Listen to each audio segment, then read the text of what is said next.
Assalamualaikum warahmatullahi wabarakatuh. Sebelumnya perkenalkan, saya Lulu Ilaili Azmi dengan NIM 211101080014.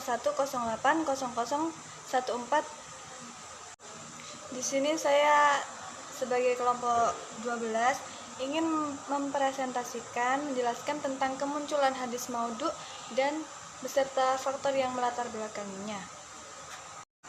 Untuk mengetahui lebih dalam mengenai kemunculan hadis maudhu, yang pertama kita harus mengetahui dulu apa itu yang dinamakan hadis maudhu. Secara bahasa, hadis maudhu ini memiliki arti sesuatu yang digugurkan, ditinggalkan, dan diada-adakan. Sedangkan menurut istilah, maudhu ini adalah hadis yang merupakan pernyataan yang telah dibuat-buat seseorang dengan cara mengatasnamakan diri Rasulullah. Dengan contoh apa yang Rasulullah kerjakan maupun Rasulullah takrirkan, padahal sebenarnya Rasulullah tidak melakukan hal tersebut. Jadi hadis itu hadis yang diada-adakan oleh seseorang, padahal Rasulullah sendiri itu tidak pernah melakukannya. Hadis maudhu ini adalah hadis yang bukan bersumber dari Rasulullah, juga merupakan kebohongan yang telah dibuat-buat, dan pembuatannya itu mereka akan mendapat terancam ancaman neraka. Sebagian para ulama besar juga menyebut hadis maudhu ini ada sebagai buruk-buruknya hadis di antara hadis dhaif lainnya. Jadi hadis maudhu ini hadis yang paling buruk, seperti itu. Hadis maudhu ini memiliki kedudukan derajat di bawah hadis dhaif, yang artinya hadis maudhu ini lebih buruk daripada hadis dhaif. Berarti padahal hadis dhaif ini kan hadis palsu yang buruk. Nah, hadis maudhu ini hadis yang paling buruk, hadis yang lebih buruk daripada hadis dhaif. Poin yang kedua yakni sejarah tentang kemunculan hadis maudhu.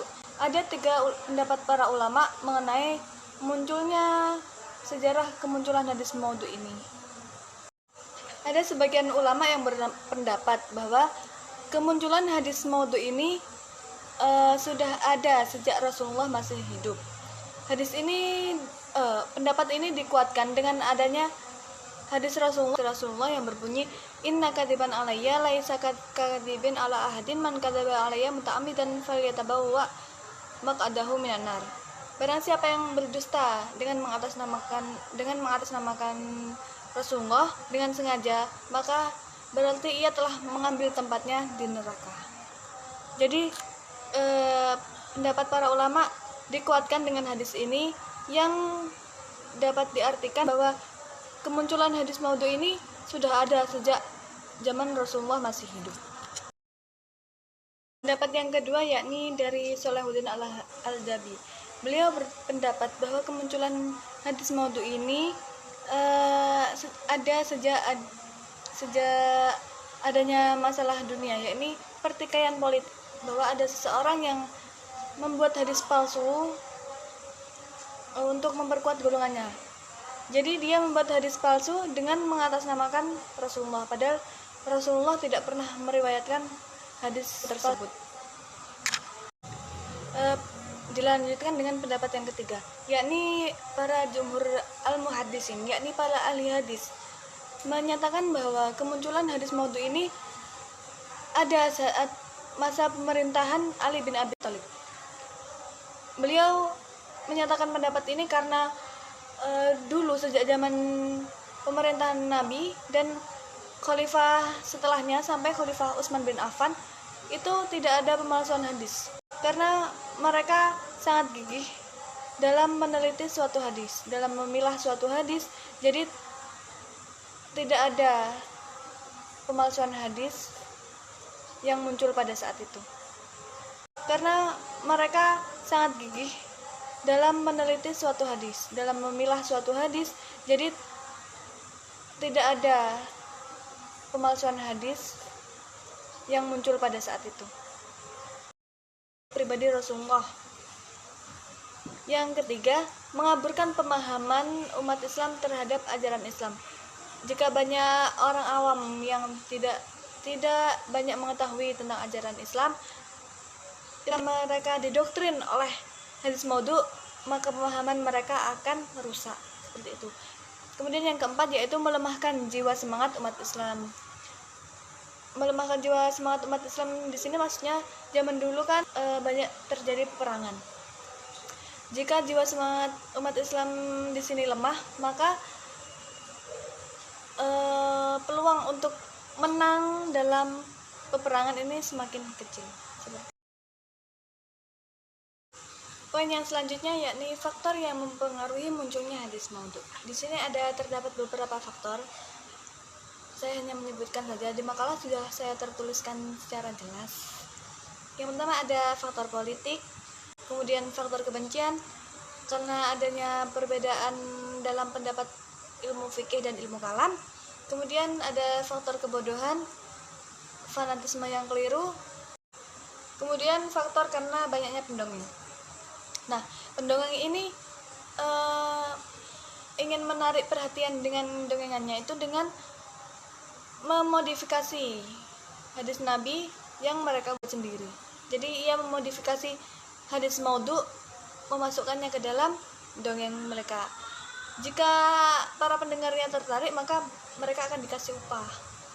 Nah, kemudian faktor yang selanjutnya yakni faktor pendekatan terhadap penguasa. Di sini maksudnya caper terhadap penguasa agar mereka mendapat upah imbalan berupa dirham, uang, dan lain sebagainya.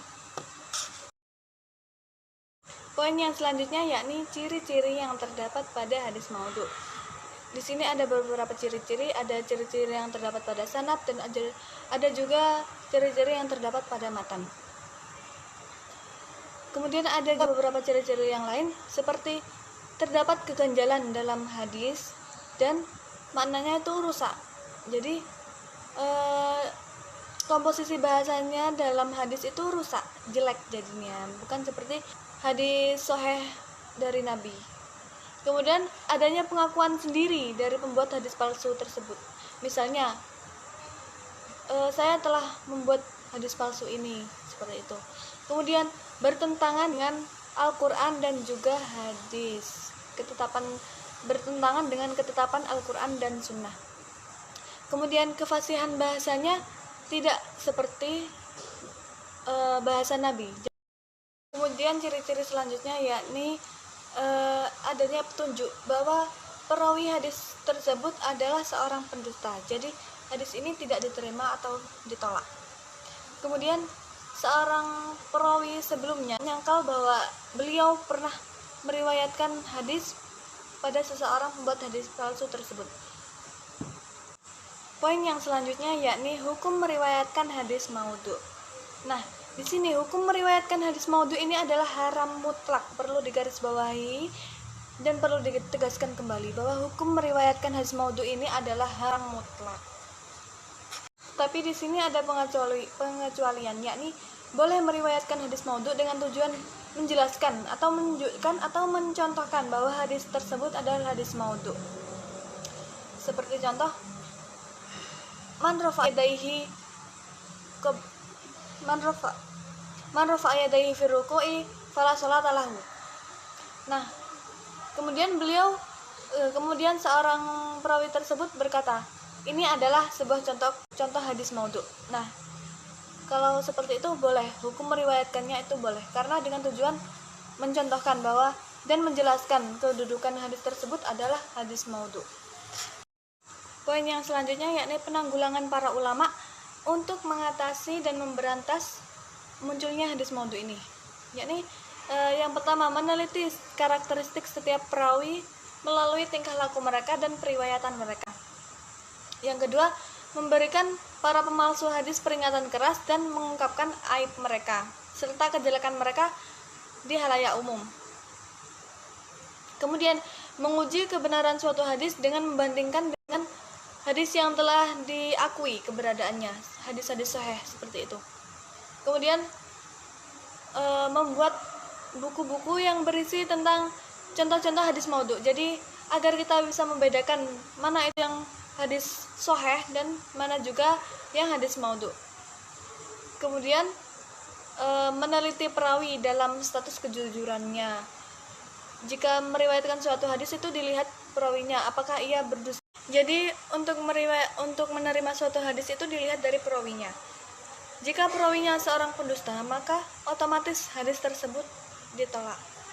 Bahkan hadis itu benar sekalipun. Misalnya, An Abi Hurairah radhiyallahu an, sami'tu Rasulullah sallallahu alaihi wasallam, an-nikahu sunnati faman raghiba an sunnati falaysa minni. Nah, itu kan langsung dari Rasulullah, langsung dari Abu Hurairah. Nah, seorang perawinya itu seorang pendusta. Jadi kemudian ditanyakan ke Abu Hurairah langsung, apakah beliau pernah meriwayatkan hadis tersebut kepada seseorang yang meriwayatkan tadi. Jika beliau menjawab tidak, maka hadis tersebut langsung tertolak. Terima kasih, itu saja yang dapat saya sampaikan. Kurang lebihnya mohon maaf. Wassalamualaikum warahmatullahi wabarakatuh.